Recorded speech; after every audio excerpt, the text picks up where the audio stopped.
Guys, welcome back to my channel. आज हम start करने वाले एसएससी सीजीएल में बायोलॉजी के रिलेटेड कुछ इंपॉर्टेंट क्वेश्चन, जिसमें कि आपको हर टाइप के क्वेश्चंस मिलेंगे।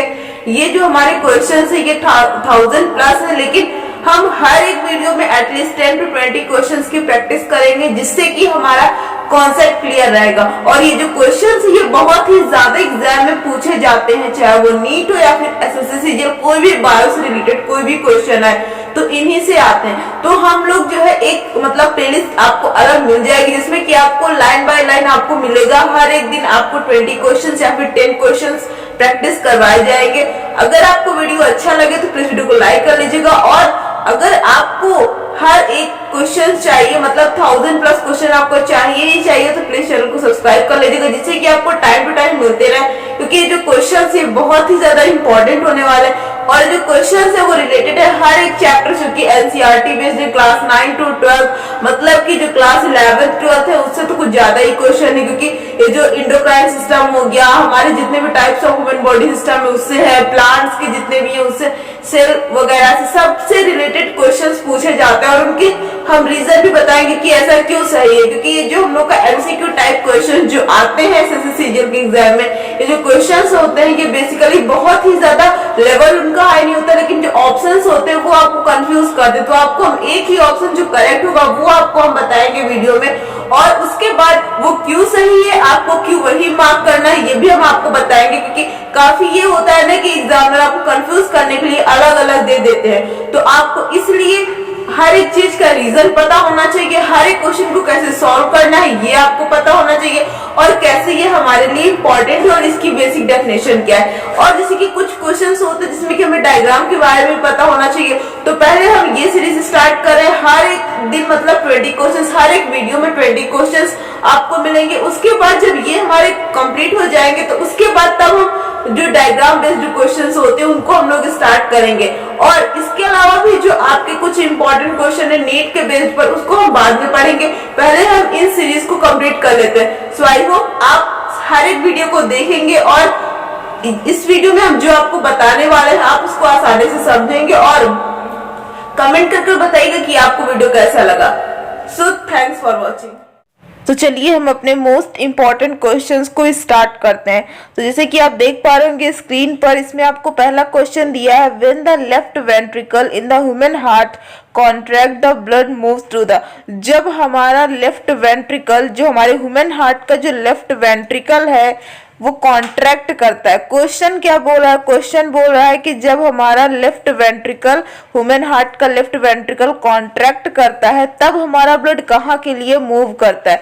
तो वो जो हमारा ब्लड होता है वो ऑर्टा में मूव करता है। कहाँ पर मूव करता है? ऑर्टा पर मूव करता है। अगर ये क्वेश्चन आया और आपको ऑर्टा दिया रहे और ऐसा क्वेश्चन रहे तो आप इसी आंसर्स को मार्क कीजिएगा। अब देखिए क्वेश्चन को एक बार फिर से समझ लीजिए। क्वेश्चन है, जब हमारा लेफ्ट वेंट्रिकल, ह्यूमन हार्ट का लेफ्ट वेंट्रिकल जब कॉन्ट्रैक्ट करेगा, मतलब हमारा जब ह्यूमन हार्ट का जब लेफ्ट वेंट्रिकल कॉन्ट्रैक्ट करेगा तो हमारा ब्लड किधर को मूव करेगा? तो वो आयोटा में मूव करेगा। और एक बात क्लियर रखिए आप लोग, जो ह्यूमन हार्ट होता है वो बेसिकली 4 चैम्बर में डिवाइड होता है, left ventricle, right ventricle, left auricle, right auricle.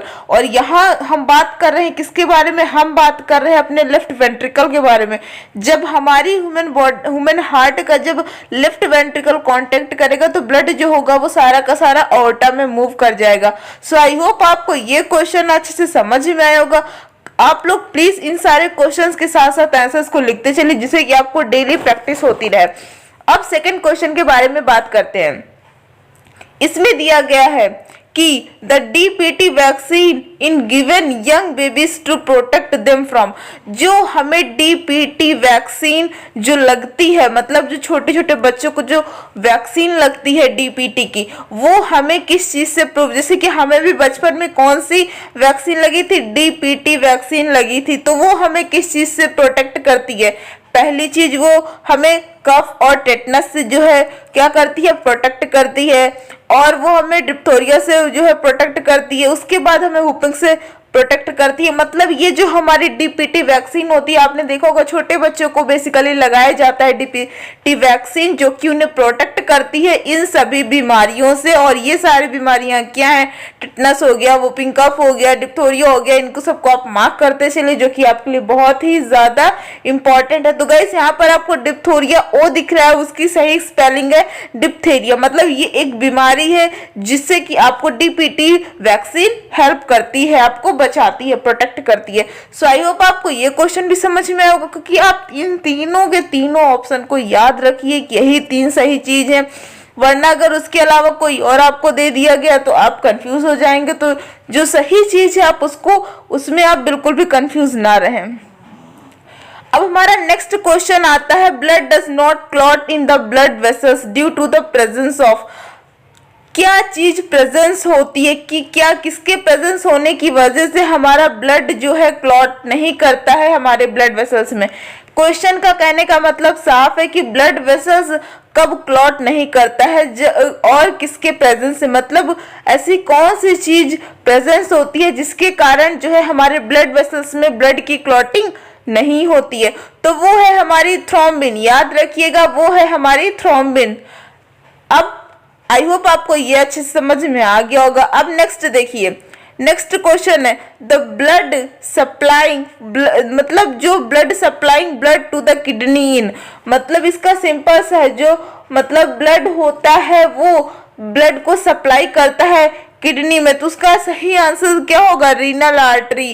कौन सप्लाई करता है ब्लड को जो है ब्लड टू द किडनी में, तो वो होता है renal artery supplying blood to the kidney. ये आपका सिंपल सा आंसर है। अब देखिए ये haemophilia in a genetic disorder VVIP. अब देखिए इसके बारे में हम बाद में बात करते हैं। अब देखिए इसके बारे में यहाँ देखो, यहाँ आपको क्या दिया गया। अब आपका next question, the organ which store carbohydrate as glycogen in the human body. मतलब देखिए ऑर्गन यहाँ पर क्यों बोला गया, देखिए हम लिविंग ऑर्गेनिज्म में हमें पता है कि एक सिंगल सेल जो होता है जब तक वो डिवाइड नहीं करता है तब तक जो है टिश्यू नहीं बनते, क्योंकि ग्रुप ऑफ सेल टिश्यू बनाते और टिश्यू जब डिवाइड होकर ग्रुप में आते हैं तो वो ऑर्गन को बनाते और यही ऑर्गन सिस्टम मिलकर ही हम ह्यूमन जो है बॉडी को बनाते हैं। तो यहाँ पर बात सिर्फ ऑर्गन की गई। तो ऑर्गन मतलब कि जो होते हैं द ऑर्गन विच स्टोर, ऐसा कौन सा ऑर्गन है जो कि कार्बोहाइड्रेट को स्टोर करता है in the form of glycogen. अब ऑब्वियस सी बात है ह्यूमन बॉडी में ही स्टोर करेगा कार्बोहाइड्रेट को फॉर्म ऑफ ग्लाइकोजन में। तो ऐसा कौन सा जो है, मतलब ऐसा कौन सा ऑर्गन है जो कि कार्बोहाइड्रेट को ग्लाइकोजन के रूप में जो है क्या करता है, स्टोर करता है ह्यूमन बॉडी में। तो वो सिंपल सा आंसर हमारा लीवर। क्या होगा आंसर, वो होगा लीवर। अब देखिए नेक्स्ट क्वेश्चन है, haemoglobin is important constituent of RBC red blood cells. आपको पता है हमारी 3 टाइप्स ऑफ ब्लड होती हैं, red blood cells, white blood cells and platelets. जो रेड ब्लड सेल्स होती हैं उनको हम क्या कहते हैं, आरबीसी नोन एज, वो जो होती है उनको हम क्या कहते हैं, रेड ब्लड सेल्स। और जो रेड ब्लड सेल्स होते हैं उनको हम बेसिकली जो है किस नाम से जानते हैं, उनको हम कहते हैं कि वो हेमोग्लोबिन की वजह से ही रेड कलर में होती हैं, ये उनका मेन रीजन होता है। अब देखिए जो हमारा WBC वगैरह था उसके बारे में ऑलरेडी बात कर रखी। अब देखिए नेक्स्ट हम आते हैं ब्लड प्रेशर के बारे में। BP blood pressure, high blood pressure भी होता है, लो ब्लड प्रेशर भी होता है, ये आपने देखा होगा। तो जो ब्लड प्रेशर होता है ये एक प्रेशर है जो कि ब्लड के द्वारा होता है। Blood pressure is the pressure exerted by the blood on the walls of, किसकी वॉल्स पर, लेकिन तो आर्टरीज की वॉल पर। मतलब ब्लड प्रेशर एक ऐसा प्रेशर है जो कि ब्लड से ही एग्जर्ट किया जाता है on the wall of arteries. So I hope आपको ये क्वेश्चन भी समझ में आया होगा। तो नेक्स्ट क्वेश्चन को देखते हैं। अब देखिए which endocrine gland in human body known as master gland. आपने एंडोक्राइन सिस्टम पढ़ा होगा तो ऑलरेडी आपने ये चीज क्लियर कर रखी होगी कि हमने 10th क्लास में पढ़ा था कि एंडोक्राइन सिस्टम जो होता है वो पूरा का पूरा ग्लैंड्स पर डिपेंड होता है। और वो ग्लैंड जो होती है वो 8 टाइप्स की बेसिकली हम लोगों ने पढ़ा था। तो जिनमें से हमारा एड्रिनल ग्लैंड हमने पढ़ा था कि हाँ वो किडनी के टॉप मोस्ट पर जो कैप लाइक स्ट्रक्चर होता है उसको कहते हैं। लेकिन ये जो हमारी मास्टर ग्लैंड है ये किसे कहते हैं, तो ये मास्टर ग्लैंड है ये हमारी पिट्यूटरी ग्लैंड है, इसको याद रखिएगा। अब देखिए बाइल इज प्रोड्यूस्ड बाय, मतलब जो बाइल होती है वो किसके द्वारा प्रोड्यूस की जाती है, तो लीवर के द्वारा प्रोड्यूस की जाती है, इसको भी याद रखिएगा। अब नेक्स्ट क्वेश्चन सुनिए, bile is stored by the gall bladder, मतलब यहां आपने देखा कि बाइल प्रोड्यूस किसकी हेल्प से होता है, तो लीवर की हेल्प से, और बाइल स्टोर्ड किसकी हेल्प से होता है, और स्टोर्ड कहां होता है, गॉल ब्लैडर में। इतनी आपको बात क्लियर रखनी है। अब देखिए, Which part of the nervous system control the activities of internal organ, मतलब नर्वस सिस्टम का ऐसा कौन सा पार्ट है, आपने काफी पार्ट पढ़ रखे होंगे, मतलब उनको आपने पढ़ा होगा तो उसकी साइड कीजिए, लेकिन देखिए कौन सा पार्ट होता है जो कि नर्वस सिस्टम का, और वो हमारे एक्टिविटीज को कंट्रोल करता है, हमारे इंटरनल ऑर्गन के एक्टिविटीज को कंट्रोल रखता है, तो वो है हमारा मेडुला ऑब्लोंगेटा। जो मेडुला ऑब्लोंगेटा होता है ये हमारे नर्वस सिस्टम का एक पार्ट है जो कि हमारी एक्टिविटीज को कंट्रोल करता है हमारे इंटरनल ऑर्गन्स के। अब देखिए नेक्स्ट क्वेश्चन हमारा आता है, in the human body fat are stored in, मतलब जो हमारा ह्यूमन बॉडी है हमारे पास, इनमें जो फैट्स होते हैं वो हमारी बॉडी के फैट्स कहां पर स्टोर होते हैं, वो एडिपोज टिश्यू में होते हैं। कहां स्टोर होते हैं गाइस, वो एडिपोज टिश्यू में स्टोर होते हैं। क्लियर रखिए इस बात को। अब नेक्स्ट चीज आप देखिए, which of the following is a condition of delayed blood clotting. अब देखिए इसमें आपका आंसर क्या होगा, हेमोफीलिया। ये चीज आपको याद रखनी है, हमने हेमोफीलिया क्यों बोला, आपको एग्जाम में बेसिकली काफी क्वेश्चन मिलेंगे इससे रिलेटेड। देखिए अगर आपसे पूछा गया कि ऐसी कौन सी कंडीशन है जो कि ब्लड क्लॉटिंग को डिलेड करती है, तो वो हेमोफीलिया होती है। इस बात को आपको याद रखना है कि जो यही एक कंडीशन होती है जो कि ब्लड क्लॉटिंग को डिलेड करती है। अगर आपको अदर ऑप्शंस दिखे तो उनको मत ध्यान दीजिएगा, अगर आपको ये ऑप्शन दिखे तो आप उस पर मार्क कर दीजिएगा।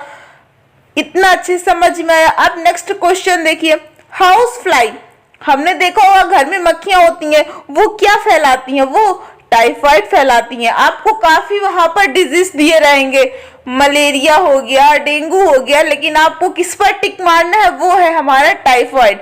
ये हाउस फ्लाई टाइफाइड को स्प्रेड करती है, फैलाती हैं। अब नेक्स्ट क्वेश्चन करना है, lag jaw in the last phase of which disease. ये जो हमारा लैग जॉ है, तो ये जो आप क्वेश्चन देख रहे हैं, ये हमारा जो लैग जॉ लिखा हुआ है इसको बेसिकली लॉग जॉ है। यहाँ पर एक थोड़ा सा मिस्टेक हो गई है, आप ध्यान दीजिएगा। ये लॉग जॉ है, इसको आप लोग नोट डाउन कर लीजिएगा, ये हमारा लॉग जॉ। तो ये लॉग जॉ के बारे में हम आपको बता रहे हैं। जो लॉग जॉ है ये क्या है, तो देखिए जो लॉग जॉ होता है ये, इसमें हमें सिंपल सा क्वेश्चन इससे रिलेटेड यही पूछा जाएगा कि log jaw in the last phase of which disease, किस डिजीज में ये लॉग जॉ जो है लास्ट फेज होता है। ये एक फेज है जो कि किसी डिजीज में लास्ट होता है। तो ये टेटनस का लास्ट फेज है, किसका है, टेटनस का। याद रखिएगा, दो बातें आपको याद हुई। तो अब देखिए हम लोग नेक्स्ट के बारे में बात करते हैं। चलिए अब देखिए इसमें हमने इतना देखा। अब नेक्स्ट क्वेश्चन जैसे कि आपसे ये पूछ लेंगे कि डेंगू जो होते हैं उनसे क्या होता है, तो वो देखिए। अब इसके बाद देखिए हमारा जो नेक्स्ट क्वेश्चन है वो है कि बाइल जो होता है, हमने दो बात यहाँ पर आपको क्या याद रखने को बोला है कि पहली चीज जो बाइल होती है वो प्रोड्यूस होती है लीवर के थ्रू, और जो स्टोर होती है वो गॉल ब्लैडर के थ्रू होती है। और ये हमारे थे मेनली 15 क्वेश्चंस जिनको हमने अच्छे से प्रैक्टिस किया। और टोटल ये 15 क्वेश्चन थे, क्योंकि यहाँ पर जैसे कि आप देख पा रहे होंगे कि ये bile is stored by the gall bladder, ये चीज आपको सिर्फ एज अ पॉइंट में दे दिया गया है, लेकिन ये भी एक टाइप ऑफ क्वेश्चन था। तो हमने 15 क्वेश्चन की अच्छे से प्रैक्टिस कर ली है। आई होप आपने सबको अच्छे से पढ़ा होगा, समझ में भी आया होगा। अगर वीडियो अच्छा लगा तो प्लीज वीडियो को लाइक कीजिएगा, चैनल को सब्सक्राइब कीजिएगा। अब हम लोग नेक्स्ट वीडियो में जस्ट अगले 15 क्वेश्चंस को डिस्कस करेंगे, जो कि आपके लिए वो भी बहुत इंपॉर्टेंट है। और इस चीज की आपको मतलब एक अलग प्लेलिस्ट मिल जाएगी जिसमें हमारे 1000+ इंपॉर्टेंट क्वेश्चंस रहेंगे जो कि इंपॉर्टेंट है। तब तक के लिए bye bye, take care, stay home, stay safe.